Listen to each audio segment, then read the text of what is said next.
خائے زہرا خائے حیدر خائے زہرا خائے زہرا خائے زہرا خائے حیدر خائے زہرا خائے زہرا. ناظرین السلام علیکم. اپنی خصوصی پیشکش رہنما میں ہم آپ کا ایک بار پھر استقبال کرتے ہیں. ناظرین، آج شب شہادت جناب معصومہ عالم جناب فاطمہ زہرا سلام اللہ علیہا ہے.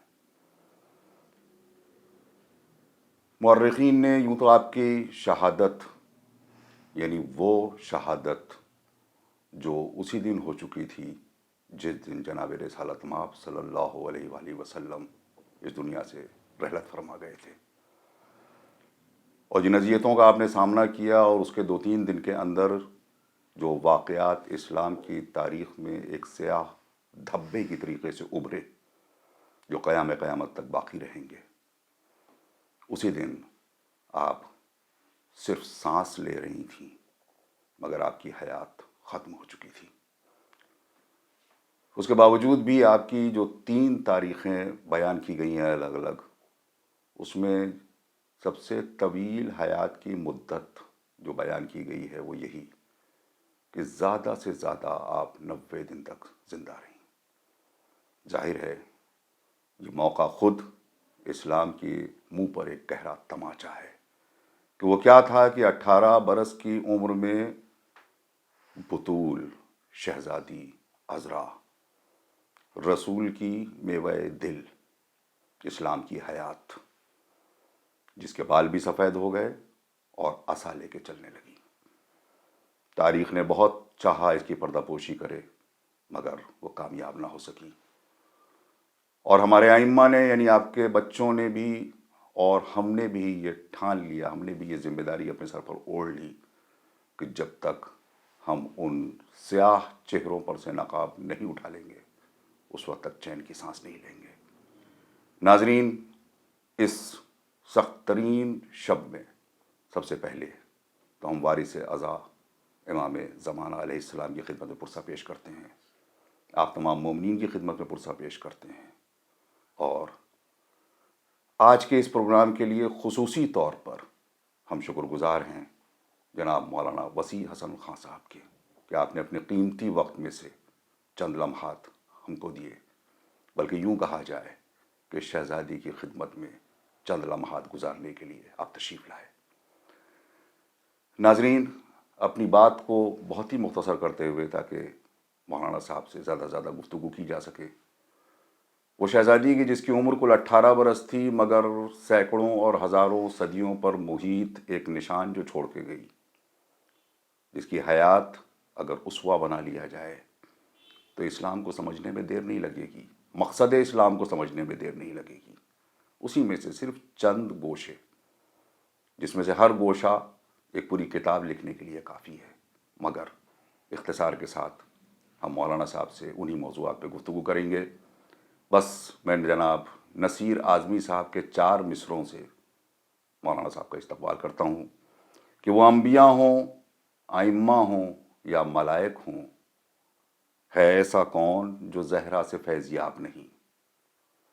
میں پنجتن کی بھی تاریخ پڑھ کے دیکھ چکا، خود ان کے گھر میں بھی ان کا کوئی جواب نہیں.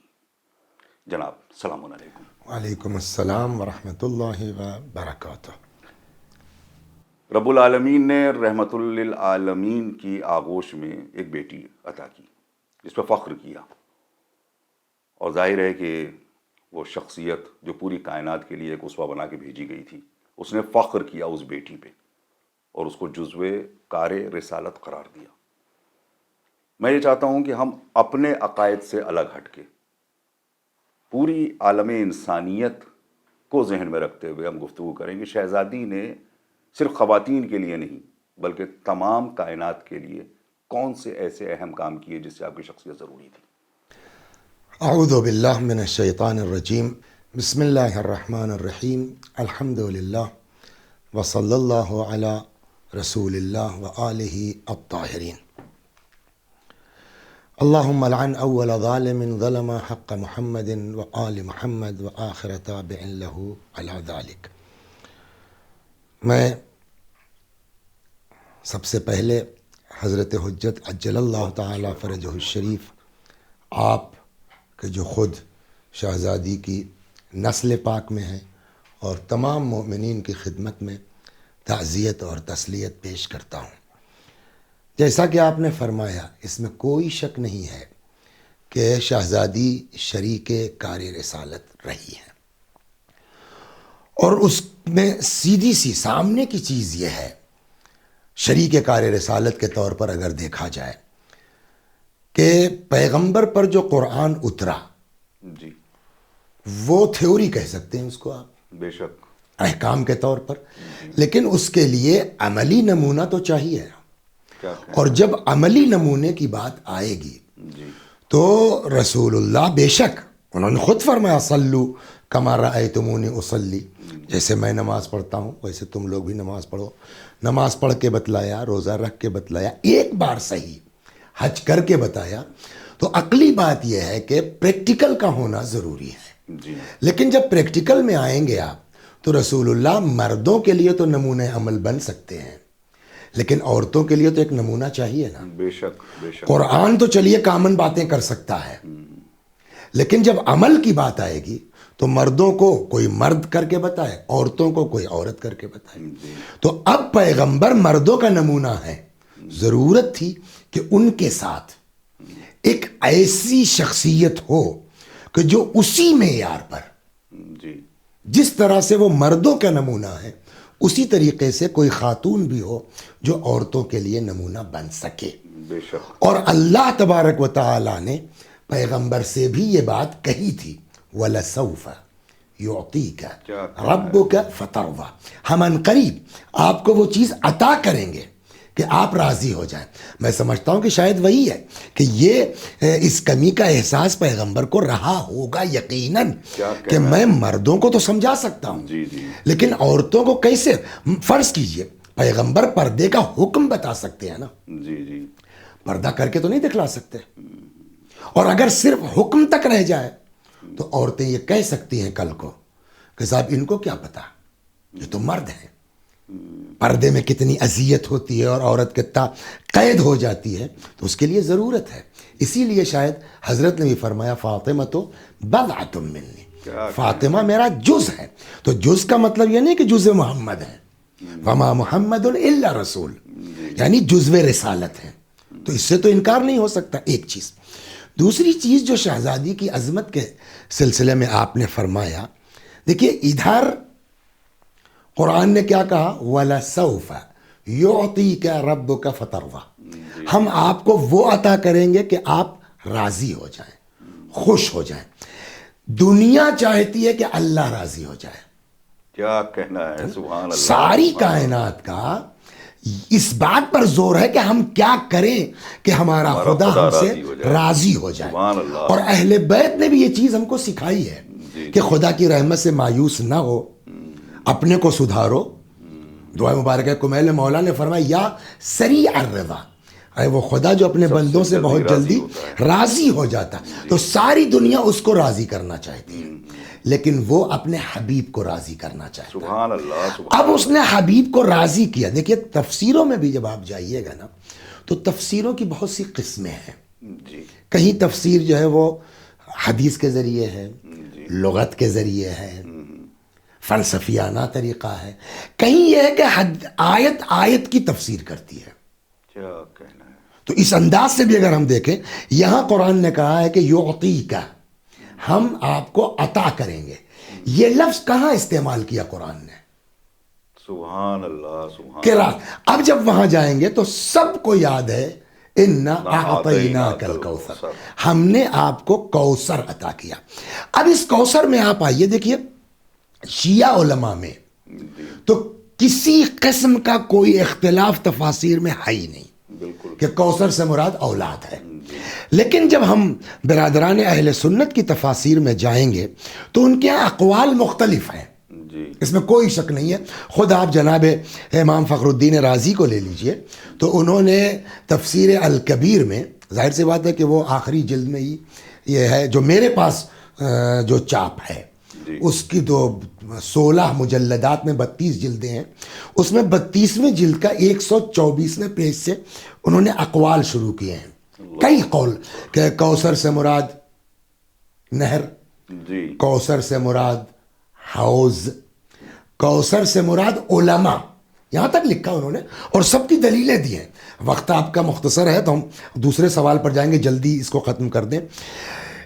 پھر آگے کہتے ہیں وقیل، جو لوگ زبان لغت عرب سے واقف ہیں ان کو پتہ ہے کہ قیلہ کا لفظ کہاں استعمال ہوتا ہے، جس کو ہم اگر بغیر کچھ کہے لہجہ بدل دیں تو قیلہ کا مفہوم سمجھ، اور کہا جاتا ہے، مطلب بہت ہی لائٹ میں. تو یہ کہا بھی جاتا ہے کہ قیلہ جو ہے قول ضعیف کے لیے، لیکن اس کے بعد وہ جو جملہ کہہ رہے ہیں اس سے سمجھ میں نہیں آتا قول ضعیف کس بنیاد پر ہے. تو اور ایک قول یہ ہے کہ کوثر سے مراد اولاد ہے. خوب دلیل کیا ہے؟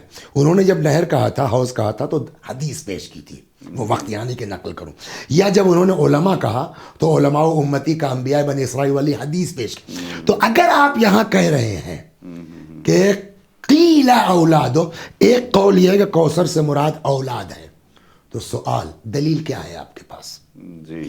انہوں نے جو دلیل دی ہے میری سمجھ میں نہیں آتا کہ ایسی دلیل کے بعد پھر قیلہ کا لفظ کیوں استعمال کیا اتنے بزرگ انسان نے.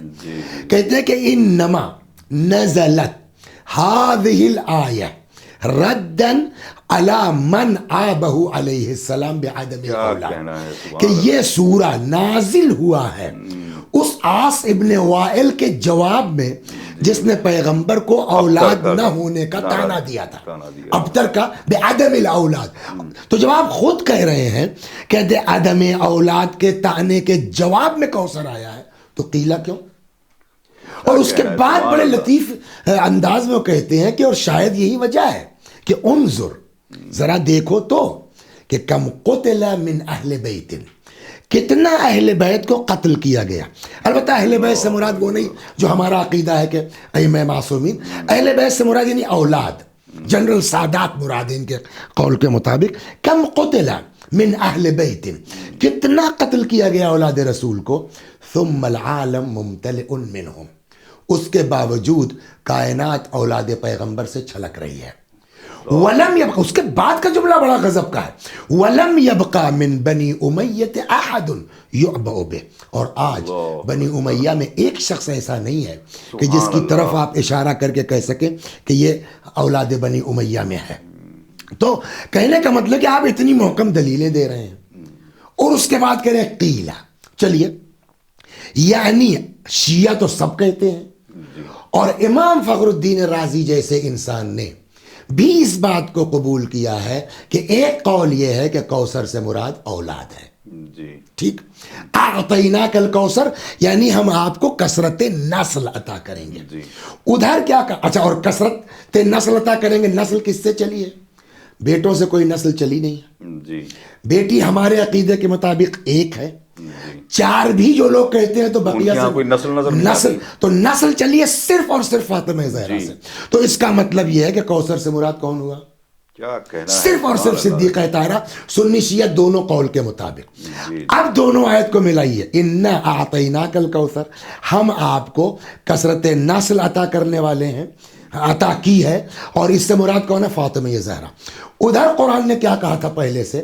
وَلَسَوْفَ يُعْطِيكَ رَبُّكَ فَتَرْضَىٰ، ہم آپ کو وہ عطا کریں گے کہ آپ راضی ہو جائیں. اس سے صدیقہ طاہرہ کی عظمت کا اندازہ ہوتا ہے کہ دنیا چاہتی ہے کہ خدا راضی ہو جائے، اللہ چاہتا ہے کہ میرا حبیب راضی ہو جائے، اور اپنے حبیب کو راضی کرنے کے لیے جس کو ذریعہ بنایا وہ فاطمہ زہرا. اب جب یہ چیزیں ہو جائیں گی نا، تب وہ حدیث سمجھ میں آتی ہے کہ جس سے فاطمہ راضی اس سے خدا راضی. سبحان اللہ سبحان اس اللہ. لیے کہ اللہ نے جو ہے نبی کی رضا کا ذریعہ بنایا ہے اپنے لیے فاطمہ زہرا کو. سبحان اللہ، تو کوئی سبحان بھی اللہ. بغیر فاطمہ کو راضی کیے ہوئے نہ نبی کو راضی کر سکتا ہے نہ اللہ کو راضی کر سکتا ہے. سبحان اللہ. تو صدیقہ طاہرہ کہ جیسا کہ آپ نے بھی اپنے مقدمے میں کہا نصیر اعظمی صاحب کے اس کہ کوئی ان کے بھائی اس سے بڑھ کر کے اور کیا ہو سکتا ہے کہ جہاں امام فرماتے ہیں کہ ہم تم لوگوں پر حجت ہیں اور ہماری ماں فاطمہ ہم لوگوں پر. میں ایک جملہ بس اس سلسلے میں بھی چاہوں گا کہ بہت قیمتی جملہ ہے. میں چاہتا ہوں 2-3 جملے آپ اس پر بھی بیان کریں. یہ لفظ حجت کہاں تک پہنچتا ہے؟ دیکھیے حجت کی جو بات ہے جی. حجت کا مطلب یہ ہے کہ جو امام وقت ہے. جی ایک تو میں اگر اردو زبان میں کہہ دوں جی. کہ جو حجت ہے آپ اس سے حجت نہیں کر سکتے. سبحان اللہ سبحان اللہ. حجت کا سیدھا مطلب یہ ہے سبحان کہ جو حجت خدا ہے اس کے قول و عمل پر آمنا و صدقنا آپ بغیر سوچے اس پر عمل کریں. اطاعت محض. اطاعت محض. احسن. تو سبحان اللہ. بہترین جملہ آپ نے کہہ دیا اطاعت محض. آپ اس میں کوئی قیل و قال یا سوال نہیں کر سکتے. سبحان اللہ. ابھی آپ نے شروعات میں جناب پیغمبر اسلام صلی اللہ علیہ وآلہ وسلم کی ان کے کاموں کے سلسلے میں آپ نے کہا تھا کہ حجاب کا ذکر کیا کہ وہ کیسے بتائیں گے اس کو خالی بغیر پریکٹیکل کے.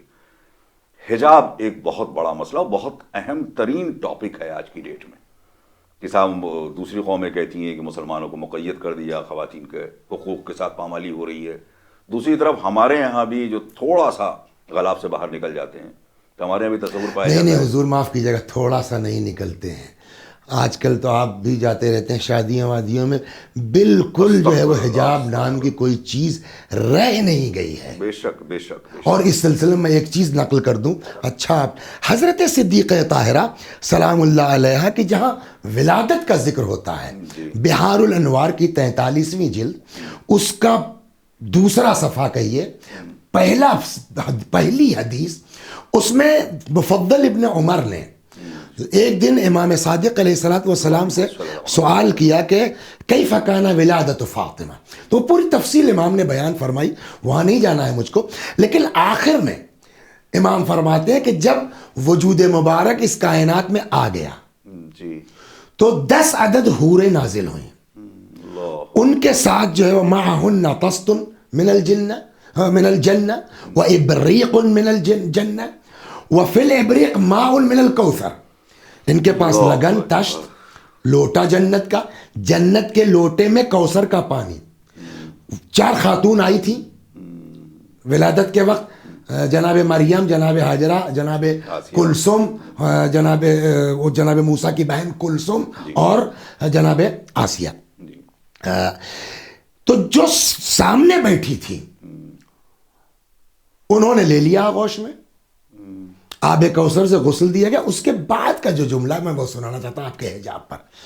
اس کے بعد روایت میں یہ امام فرماتے ہیں کہ اس خاتون نے خرقتین بیضاوتین 2 سفید کپڑے نکالے. یہ 2 سفید کپڑے کی کیا ضرورت ہے؟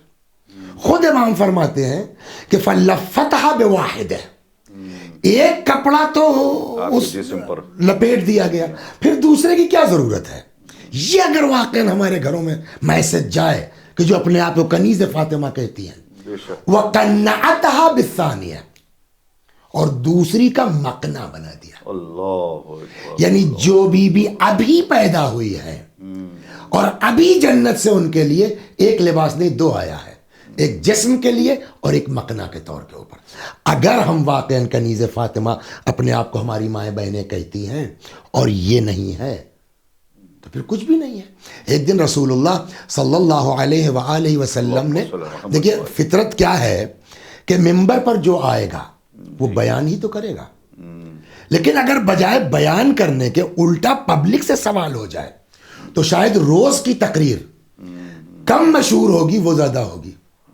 بزرگوں کا فرمانا ہے کہ حضرت ممبر پر تشریف لائے, بجائے کچھ بیان کرنے کے پبلک سے سوال کیا کہ آپ لوگ یہ بتائیے عورت اپنے اللہ سے کب بہت قریب ہوتی ہے؟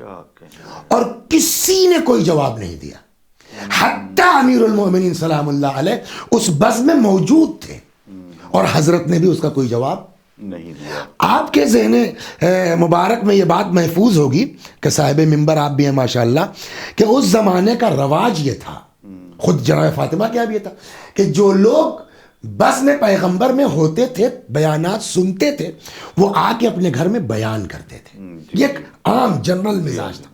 آج جو گھر گیا کسی کے پاس بیان کرنے کو نہیں ہے کچھ. ہر آدمی نے کہ آج تو الٹا ہو گیا، آج تو پیغمبر نے یہ پوچھا تو جواب کوئی جواب نہیں. ہو سکتا ہے کتاب کی بات ہے میں بھی کہ کسی گھر کی لیڈی نے پوچھا ہوگا علی نہیں تھے کیا کہنا ہے. سوال ہو سکتا ہے جواب دے کہ نہیں بھائی وہ بھی نہیں بولے. لیکن ہم کو دنیا سے مطلب نہیں ہے. یہ واقعہ خود مولا کے گھر میں بھی تو پیش آیا. اب جب مولا کائنات آئے تو روایت کہتی اللہ ہے اکبر. کہ شہزادی نے پوچھا کہ آج بابا نے کیا فرمایا، سبحان اللہ سبحان. اور مولا کائنات نے کہا کہ آج کچھ کہنے کے بجائے الٹا سوال کر لیا. کیا؟ عورت کب اپنے خدا سے بہت قریب ہوتی ہے؟ تو بی بی نے کہا تو جواب کا کسی نے نہیں دیا. کہا آپ کا مجھ سے پوچھا نہیں تو میں کیوں بتا دیتا، میں اتنا مزاج سنا سے پیغمبر تو مولا ہے ہی ہیں. تو شہزادی نے فرمایا کہ اگر میں جواب دے دوں آپ پہنچا دیں گے؟ کہنا ہے واہ واہ واہ واہ. مولانا نے کہا بالکل پہنچا دوں گا. شہزادی نے جواب دیا کہ آپ یہ جواب لے جائیے کہ جس وقت عورت کسی نامحرم کو نہ دیکھے اور کوئی نامحرم اس کو نہ دیکھے، وہ وقت ہوتا ہے جب وہ اپنے خدا سے بہت قریب ہوتی ہے. اللہ اکبر. اللہ. پھر مجمع لگا. پیغمبر نے بجائے جواب دینے کے یا کچھ بیان پھر وہی کہا ہاں تو کل میں نے یہ پوچھا تھا، اور بجائے اس کے کہ مولا کائنات جواب دیتے پہلے پوچھتے صاحب میں جواب دے دوں. تو سارا مجمع پوچھے گا نہیں، سوچے گا نہیں، سوچے گا بھائی تو آپ نے کل کیوں نہیں جواب دیا. اب سارے کان کھڑے ہیں. ہم فرمائیے. مولا نے وہ جواب پہنچا دیا شہزادی سبحان کا. اللہ سبحان. یہاں بھی اگر پیغمبر چپ ہو جاتے تو بات ختم تھی نا. لیکن رسول اللہ نے کہا علی یہ جواب کہاں سے لائے؟ واہ واہ واہ. دیکھیے وہی کہ نمونہ عمل ہے عورتوں کے لیے، تو پیغمبر تو خطبہ دے سکتے ہیں نا، ان کا پیغام پہنچ رہا ہے. جو خاتون گھر میں ان کا پیغام کیسے گھر گھر پہنچے گا، اس کا ایک طریقہ یہ ہے. اب آدمی کے کان کھڑے، یعنی یہ جواب علی کا نہیں ہے. اب جو نہیں بھی متوجہ تھا وہ متوجہ ہو جائے گا کہ یہ علی کہاں سے جواب لائے. اور اب مولا نے کہا یہ فاطمہ زہرا کا جواب ہے. سبحان اللہ. اللہ. یہ جب بزم جو ہے وہ پھر ختم ہوئی اور لوگ اپنے گھر واپس آئے تو فطری بات ہے کیا ہوا کل والے سوال کا. ہر آدمی اپنے گھر پہنچ کے یہ نقل کرنے پر مجبور ہے کہ فاطمہ نے یہ جواب بھجوایا تھا. سبحان اللہ سبحان اللہ. واہ واہ واہ. یعنی دونوں پہلو جو آپ نے درد بیان کیا کہ جو واقعاً شادیوں میں بہت تکلیف ہو رہی ہے، اور شاید ہم لوگوں کی بھی کمی ہے کہ شاید ایسی بزم اگر ہم کو نظر آئے تو احتجاجاً. دیکھیے اس میں تو کوئی شک نہیں، آپ کے جملے سے میں 100% متفق ہوں. ہم لوگوں کی کمی اس وقت اور اجاگر ہو جاتی ہے جب اپنا رشتہ دار جی جی جی. اپنے عزیزوں کے یہاں اس طرح کی بزمیں ہوتی ہیں اور ہم بغیر اعتراض کے مجبور ہوتے ہیں شریک ہونے پر اور کوئی احتجاج نہیں کر پاتے. اور اس سے بڑی بات یہ ہے کہ ہم مطلب علماء پر ڈیپینڈنٹ ہے یہ رشتہ، بغیر ان کے نکاح پڑھے ہوئے کچھ ہوگا نہیں. اگر ایک دو واقعات اس قسم کے ہو جائیں تو میرے خیال سے بہت زیادہ متوجہ ہو جائیں گے لوگ. بالکل. اس طریقے سے کہ مجالس میں یا جلوسوں کے نہیں دیکھیں ہمراہ اسی چلنے پر- طریقے سے جیسے ہم لوگوں کو اپنے بچپنے میں یاد ہے، آپ نے بھی دیکھا ہوگا، آپ کی تو عمر ہم سے زیادہ ہے، کہ خاص کر کے دیہاتوں میں زمینداروں وغیرہ کے یہاں وہ ناچ گاجا جی یہ ہاں. گانا یہ بہت ہوتا تھا. لیکن کچھ لوگ سخت ہوئے کہ ہم نکاح نہیں پڑھیں جی گے. ہاں. آج الحمدللہ وہ چیز ختم ہو گئی ہے. تقریباً بالکل ختم ہو چکی ہے. جی ہاں بہت اچھی بات ہے. اور دوسرے اس کو جو اپنے کام میں مانے مانتے ہیں، تو میں صرف ایک دو مثالیں چاہوں گا. بہت ہی قیمتی سوال ہے یہ، اس لیے میں چاہوں گا کہ اس پہ ایک دو منٹ دیا جائے. جو کہتے ہیں کہ ہمارے کام میں رکاوٹ بنتا ہے یہ حجاب، تو وہ اصل حجاب کیا ہے ایک جملے میں یہ، اور حجاب مانے کیوں نہیں ہے شہزادی سے اس کی مثال. دیکھیے اس پر جو ہے آج سے 40 سال پہلے تک تو یہ سوال تھا جی کہ وہ حجاب پہن کے کیسے کریں گے اور مانے ہوتا ہے یہ ہوتا ہے وہ ہوتا ہے. بہت اچھا جملہ ہے. سبحان اللہ. آج تو آپ کے پاس اگزامپل موجود ہے نا. جی ہاں. پولیس میں، ایران میں پولیس میں ایس آئی اور ایس او اور سی او کی حد تک ہم نے دیکھا ہے عورتیں ہیں اور اسی پورے حجاب کے ساتھ حد وہ تو اپنا یہ ہے پورا کہ میں کام کرتے ہیں. زیارتوں پہ جب میں گیا تھا تو میں نے یہ بھی دیکھا کہ ٹیکسی چلا رہی ہے، ٹیکسی چلا رہی ہے. پورے حجاب میں. حجاب کہیں سے کوئی معنی نہیں ہے. ہمارے ایک دوست گئے تھے وہاں پہ میڈیکل کانفرنس میں، اور انہوں نے بتایا، بہت سینئر ڈاکٹر ہیں یہاں پہ، انہوں نے بتایا کہ وہاں جو پیپرز پڑھے جا رہے تھے اس میں جو ایرانینز کا ریپرزنٹیشن تھا اس میں سب سے زیادہ ایران کی لڑکیاں تھیں. اچھا یوروپ امریکہ جا کے ریپرزینٹ کر رہی ہیں وہ باقاعدہ. ریپرزینٹ کر رہی ہیں باقاعدہ. کیا کہنا تو ہے یہ کہنا کہ صاحب حجاب مانے ہے، یہ کچھ جو ہے وہ معقول آپ کی جواب عقل نہیں مانے ہے. ہیں، ہاں آپ کی ہاں آسن تم حجاب نہیں مانے ہے، آپ کا خوف، آپ کا اعتماد خدا پر کم ہونا، یہ مانے ہے نا کہ حجاب مانے ہے. کیا کہنا ہے. سبحان اللہ. ایک اور مسئلہ، وہ بھی بڑا قیمتی مسئلہ ہے، جو سب سے زیادہ خداوند عالم کو ناپسند تھا ایک انسانی زندگی میں، جو عمل، طلاق. آج ازدواجی زندگی کے لیے جناب شہزادی کی طرف سے، یعنی آپ کے چند ایسے جملے یا آپ کے کچھ ایسی نصیحتیں میں چاہتا ہوں کہ آپ پہنچائیں کہ پرٹیکولرلی خصوصیت کے ساتھ جس کو لڑکیاں سنیں. دیکھیے اس میں بھی وہی میں عرض کروں گا نا کہ جو سب سے بڑی دقت ہمارے سماج میں ہے، اور خاص کر کے ہم لوگ اس کو بہت جھیلتے ہیں، جی بڑے بڑے مسائل آتے ہیں، اور جب آپ اس کی تہ میں جائیے تو زیادہ تر جو میں سمجھا ہوں کہ کہیں کہیں کچھ وجوہات واقعی معقول بھی ہوتی ہیں، اس سے انکار نہیں ہو سکتا، ایکسیپشنز ہیں. ہاں، لیکن عموماً جو ہے سارا مسئلہ ناک کا ہوتا ہے. بہت اچھا جملہ ہے. انہوں نے یہ کہہ دیا میں کیسے جھک جاؤں، انہوں نے یہ کہہ دیا میں کیسے جھک جاؤں. لیکن آپ انصاف سے بتائیے، اگر دونوں، ایک طرف شوہر کو رکھیے ایک طرف اور زوجہ کو، دونوں کے پاس نمونہ موجود ہے.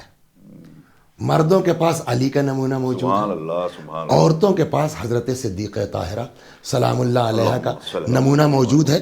اگر یہ ہم کو دکھ جائے تو میں آپ کو یہ سن لیجیے، آپ سب سے زیادہ جو ہے وہ ناک کے اوپر.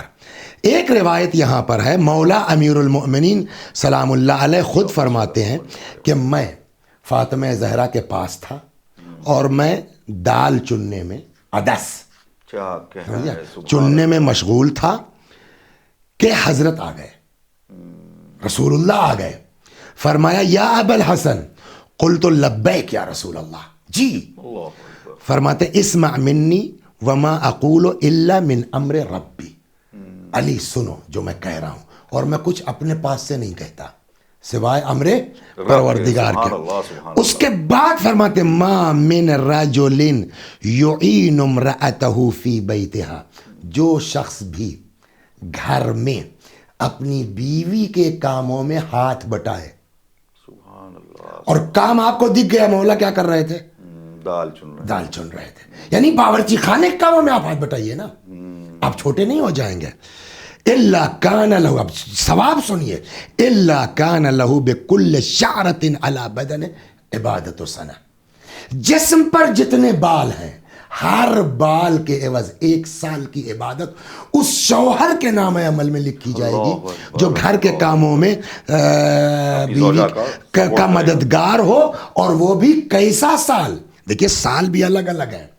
رات بھر جو ہے وہ سونے میں گزار دیا، دن بھر مٹر گشتیوں میں گزار دیا. فرماتے ہیں صیام نہارہا و قیام اللیلہا، ایسا سال کہ جس کے دنوں میں روزہ رکھا گیا ہو، راتوں میں قیام عبادت کی گئی ہو. وَأَعْطَاهُ اللَّهُ مِنَ الثَّوَابِ، اور اللہ ایسے شوہر کو وہ ثواب عطا کرے گا ما اعطاہ الصابرین داؤد النبی و یعقوب و عیسیٰ، جو ثواب اللہ نے داؤد کو دیا، یعقوب کو دیا اور حضرت عیسیٰ کو دیا. یہ مرد کے لیے ہو گیا. عورت کے لیے یہ ہے کہ دیکھیے ہم لوگوں میں کوئی بھی انسان بغیر شفاعت کے پار ہونا اس کا مشکل ہے، ناممکن ہے. ناممکن ہے. روایت کہتی ہے، اس کو ڈھونڈنا پڑے گا اسی میں کہیں، روایت کہتی ہے کہ عورت کی سب سے بڑی شفاعت اس کے شوہر کا اس سے راضی ہونا ہے.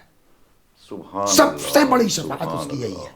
حتیٰ امیر المؤمنین سلام، جب شہزادی صدیقہ طاہرہ کی شہادت ہو گئی تو جنازے کے پاس فاطمہ زہرا سلام اللہ علیہ کے مولا کائنات کھڑے ہوئے اور فرمایا خدا میں فاطمہ سے راضی ہوں.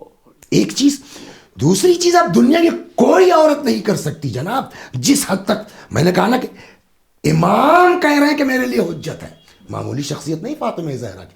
مگر جہاں زوجیت کی بات آتی ہے گلے میں رسی کا پھندا ہے امیر المومنین کے. حضرت زہرا نکلی ہیں علی کو چھوڑو ورنہ بابا کا کرتا سر پہ رکھ لوں گی یا بعض روایتوں میں سر کے بال کھول دوں گی. اس ماحول میں سلمان فارسی کہتے ہیں کہ مجھ سے مولا نے کہا سلمان دوڑو جلدی کرو فاطمہ سے کہہ دو گھر چلی جائیں. اگر فاطمہ نے نبی کا کرتا رکھ لیا بال کھول دیے مدینے میں کوئی بچے گا نہیں. سلمان کہتے میں آیا میں نے کہا بی بی آپ رحمت للعالمین کی بیٹی ہیں آپ عذاب کا میرا مزاج نہیں ہے ایسا میں بھی نہیں چاہتی. کہا پھر کہا دیکھو یہ لوگ علی کو قتل کرنا چاہتے ہیں میں سب برداشت کر سکتی ہوں علی کا قتل کیسے اس منزل تک. لیکن جیسے ہی سلمان نے کہا میں خود سے تھوڑی کہنے آیا ہوں. کہا پھر کہا مجھ سے علی نے کہا زہرا سے کہہ دو گھر چل. علی نے کہا ہے جی میں علی کی اطاعت گزار ہوں. تو اب اگر مرد وہ مولا کی سیرت دیکھ لیں عورتیں یہ جناب زہرا کی سیرت دیکھ لیں اختلاف کی صورت ہی نہیں بنتی ہے. لیکن ساری مصیبت ہمارے یہاں اس ناک کی بنیاد پر ہوتی ہے. اور وہ مولا کہ جس کی ایک ضربت یعنی خطابت کا بھی جملہ ہے یہ کہ ایک ضربت ثقلین کی عبادت سے افضل ہو وہ اپنی عبادت میں جس کو بہترین شریک قرار دیتا ہو جس کا اعلان کرتا ہو. احسنتم یہ بڑی زبردست بات آپ نے کہی کہ عبادت خدا میں بہترین شریک پایا. بہت ساری باتیں کرنے کا دل چاہتا تھا. جناب شہزادی جو بھی عمر ہمارے ہاں یا اہل سنت حضرات کے ہاں مگر وہ دونوں عمریں ایسی نہیں ہیں کہ جس میں ایک مسکراتا ہوا خاندان تباہ و برباد ہو جائے. وہ کیا تھا کہ وہ امت جو رسول اللہ پہ بظاہر جان چھڑکتی ہے اس امت کے لیے آپ کی ذات جناب شہزادی کی ذات اتنی گراں ہو گئی کہ چند دنوں کے اندر وہ مصائب کا انبار کیا تھا. کیا شکایت وہ گراں جو ہوئی نا شکایت احسنتم جزاکم اللہ خیر بہترین سوال. دیکھیے کسی کو فاطمہ زہرا سلام اللہ علیہا سے کوئی پرسنل پرابلم نہیں تھی. آج 1400 برس کے بعد ہم یہ ساری روایات جانتے ہیں. پیغمبر کھڑے ہو جاتے تھے دروازے پہ آ کر کے سلام کرتے تھے 6 مہینہ روزانہ جو ہے وہ صبح کو آ کے آیہ تطہیر پڑھتے تھے. سب سے آخر میں فاطمہ سے ملتے تھے سب سے پہلے فاطمہ سے ملتے تھے جب مدینے سے باہر جاتے تھے یا واپس آتے تھے. تو ایسا نہیں کہ وہ لوگ روایتیں نہیں جانتے تھے سب کو پتا تھی. اب وہ سوال کیسے ہو گیا اس کی کوئی وجہ جناب زہرا کی ذاتی نہیں ہے. صرف اور صرف ایک وجہ ہے کہ جناب فاطمہ زہرا نے مولا کائنات کا دفاع کیا. اور اس دفاع کی صورت یہ ہے کہ وفات پیغمبر کے بعد دفن پیغمبر کے بعد کہیں نہ کہیں مدینے والوں کے پاس یہ جواب کل کو قیامت میں دینے کے لیے تھا کہ اگر خدا پوچھ لے کہ بھیا غدیر میں 70 دن پہلے کتنا دن گزرا ہے. جی ہاں 12 دن آپ ذی الحج کے مان لیجیے 30 دن پورے مان لیجیے آپ کیا کہتے ہیں محرم کے 28 وہ زیادہ سے زیادہ 70 دن کے بعد غدیر کے پیغمبر کی وفات ہوئی. کہاں تھے تم لوگ؟ یہ جواب دے سکتے تھے مدینے والے کہ صاحب علی اٹھے ہی نہیں علی کھڑے ہی نہیں ہوئے. علی آتے بہت اچھی بات ہے تو ہم ان کا ساتھ نہ دیتے. تو آپ تو مدینے والوں کے پاس جواب ہے. اس سے جناب فاطمہ زہرا نے روکا ان لوگوں کو کہ کسی کے پاس قیامت تک جواب دینے کے لیے نہیں. بہت اچھی بات. کیسے سواری لی ہے مولا کائنات نے اور اس سواری پر خود حضرت صدیقہ طاہرہ بیٹھی ہیں سوار اور مدینے کے ایک ایک دروازے پر فاطمہ گئی علی کے ساتھ سلام اللہ علیہ کہ بھیا تم تھے غدیر میں تم نے سنا. اور جب لوگ کہتے تھے ہاں صاحب تو کیا ہے ساتھ دو گے؟ ہاں دیں گے. صبح آئیے آپ سر مڈا کے موت کے ہاتھوں پر بیعت کر کے تلوار لے کے. یہ 3 دن تک سلسلہ چلا. یہ دشمنی یہاں سے چلی ہے کہ فاطمہ کون ہے اتنا علی کے جو ہے وہ حق کے لیے نکلنے والی. اور پھر وہ آخر میں وہ دیکھیے جہاں تک میں سمجھتا ہوں کہ ان لوگوں کو شاید یہ اندازہ نہیں تھا کہ فاطمہ دروازے پر آ جائیں گے. یہ لوگ مین آئے تھے مولا کائنات کے لیے آگ اور لکڑی لے کر کے کہ آج کام ختم کر دینا. فاطمہ اس بات کو سمجھتی تھی.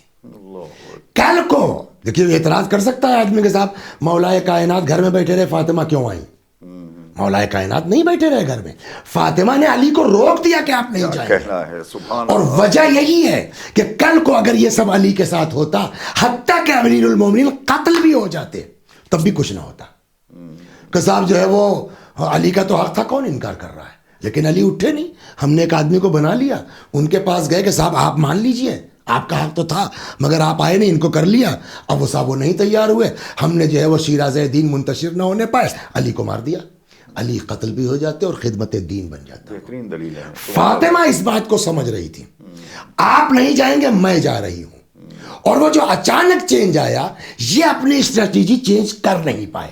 فاطمہ یہی چاہتی تھی کہ علی کے ساتھ کرو گے تو تمہارے پاس جواب ہے, میرے ساتھ کرو گے نا تو کیا جواب قیامت تک دو گے کہ جس کے لیے پیغمبر نے کہا جس نے فاطمہ کو اذیت دی اس نے مجھے اذیت پہنچائی ہے. اللہ اکبر. اللہ. تو میں سمجھتا ہوں کہ جناب فاطمہ زہرا نے قیامت تک ان کی زبان بند کی ہے, علی کو روک کے اور خود دروازے پر آ کر کے. اور اسی لیے بعض بزرگوں نے کہا بھی اور صحیح بھی ہے کہ فاطمہ زہرا شہیدہ ولایت ہے, کیا کہنا ہے. ولایت علی کی راہ میں شہید ہوئی ہیں. سبحان اللہ سبحان اللہ. اور عظمت یہ ہے, یعنی جو سلسلہ ولایت اللہ نے اپنی ذات سے شروع کیا اور اس میں اس مرکز پہ آ کے جناب سیدہ کا کھڑے ہو جانا, اس کی دلیل بھی ہے کہ ایسے موقع پر اگر شہادت کی ضرورت ہو بھی پہ آ جائے تو احسن تم, ہم گریز نہیں کریں گے. ہم گریز نہیں کریں گے.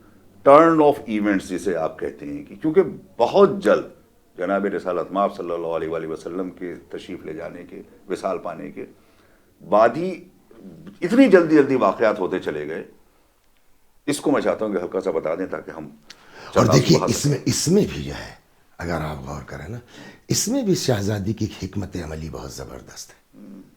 عام طور پر ہوتا کیا ہے کہ آج اپنا کام نکال لو, مار پیچھے سلو, یہ پرانے زمانے سے چلا آ رہا ہے. اور یہ کل کو بات اڑانے میں کوئی مسئلہ نہیں تھا, جو ٹھیک ہے وہ ذرا سا ہو گیا تھا اور بعد میں لوگ آئے اور معافی مانگی اور فاطمہ نے معاف کر دیا, بات ختم ہو گئی. فاطمہ زہرا نے سلام اللہ علیہا, حضرت صدیقہ طاہرہ نے اسی لیے اپنی وصیت میں اس چیز کو مینشن کیا ہے تاکہ پھر کوئی گڑھنے والا گڑھ نہ سکے کہ آخر میں راضی ہو گئی تھی. اور چنانچہ پر اسی پر دو چار جملے عرض کر دیں کہ وہ ہے خاتون سلمہ زوجہ ابو رافع. وہ ناقل ہیں کہ جس دن شہزادی کی شہادت ہوئی ہے اس دن بی بی کو اتنی تکلیف تھی کہ درد کی شدت سے کبھی داہنی کروٹ لیتی تھی, کبھی بائیں کروٹ لیتی تھی. سلمہ کہتی ہے مجھ سے جب یہ منظر دیکھا نہ گیا تو میں نے سر پہ ردا ڈالی, گھر سے نکل پڑی کہ امیر المومنین کو اطلاع دے دوں. ادھر سے مولا آ رہے تھے, مولا نے گھبراہٹ دی, کیا بات ہے سلمہ؟ کا مولا بی بی کی حالت اچھی نہیں ہے, اب نہیں لگتا کہ آپ زندہ پائیے گا. روایت کہتی ہے مولا کائنات تیز قدموں سے آئے, سرہانے بیٹھ گئے, تکیے سے سر اٹھایا, ووضعہ علی حجر, اپنی آغوش میں رکھ لیا, بڑی محبت سے فرمایا زہرا, کوئی جواب نہیں. فاطمہ, کوئی جواب نہیں. بنت رسول, کوئی جواب نہیں. جب کئی آوازیں دے چکے فرمایا زہرا میں علی پکار رہا ہوں. جیسے ہی مولا کا نام سنا ویسے ہی بی بی نے آنکھ کھول دی. آپ آ گئے, بس آپ ہی کا انتظار تھا, مجھے آپ سے کچھ کہنا ہے. فرمائیے. آپ غسل دیجیے گا, آپ کفن پہنائیے گا, آپ حنوط کیجیے گا, آپ دفن کیجیے گا, اور یہ سارا کام رات میں. غسلنی لیلا, حنتنی لیلا, دفننی لیلا, سارا کام رات میں. پھر آخر میں وہ جملہ, علی جن لوگوں نے مجھے ستایا ہے وہ میرے جنازے میں شریک نہ ہوں. یہ ساری وصیت سمجھ میں آتی ہے لیکن آخری وصیت نہیں سمجھ میں آتی, اس لیے کہ نہ باپ اس طرح کا, نہ بیٹے ایسے ہیں, سوائے اس کے کوئی جواب نہیں ہے کہ ماں کی ممتا. فرمایا علی میرے بچے چھوٹے ہیں, میرے بچے کم سن ہیں, کل یہ نانا سے جدا ہوئے, آج ماں سے بچھڑ جائیں گے. علی اگر میرے بچے روتے روتے میری قبر پہ سو جائیں, ان کو سختی سے میری قبر سے نہ اٹھانا.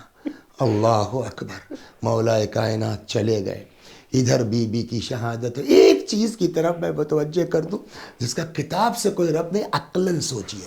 فطری بات یہ ہے کہ کہ جب کسی کے یہاں انتقال ہوتا ہے، جس وقت روح نکلتی ہے، گھر والے بھی لگتے ہیں، تڑپتے ہیں، روتے ہیں، لیکن پھر کام کی مصروفیات یا کبھی کبھی لاش کا آنے میں تاخیر ہو گئے، ایک دو دن کے بعد تدفین ہوتی ہے، آدمی روتے روتے چپ ہو جاتا ہے۔ لیکن چاہے جتنے دن گزر جائیں، جس وقت گھر سے جنازہ نکلنے لگتا ہے، کوئی اولاد کو چیخنے سے روک نہیں سکتا۔ لیکن مدینے کی مجبوری کیا تھی؟ فاطمہ جیسی ماں کا جنازہ نکل رہا ہے، امام حسین کو چیخنا چاہیے کہ نہیں؟ امام حسن کو تڑپنا چاہیے کہ نہیں؟ لیکن مجبوری کیا ہے؟ اماں کی وصیت ہے کہ جن لوگوں نے ستایا ہے میرے جنازے میں شریک نہ ہوں۔ اگر آواز بلند ہوتی ہے یہ لوگ سن کے آ سکتے ہیں، غم کہتا ہے چیخو، مصیبت کہتی ہے تڑپو، حالات کہتے ہیں آواز نہ نکلنے پائے۔ شاید اسی وجہ سے بعض بزرگوں کا کہنا ہے کہ آگے آگے بی بی کا جنازہ، پیچھے پیچھے امام حسن حسین گریبان میں منہ ڈالے، آہستہ آہستہ سسکتے ہوئے ماں کے جنازے کے ساتھ ساتھ جا رہے ہیں۔ کچھ سمجھے آپ؟ یعنی صرف کربلا میں پابندی نہیں تھی، مدینے میں بھی نہیں رو سکے۔ سيعلم الذين ظلموا أي منقلب ينقلبون إنا لله وإنا إليه راجعون۔ ہاں مومنین، دو جملے اہل بیت کو رلانے سے کبھی نہیں روک سکتے۔ ایک سبت علیہ مصائب اور دوسرا آ مثلو کا ینہر۔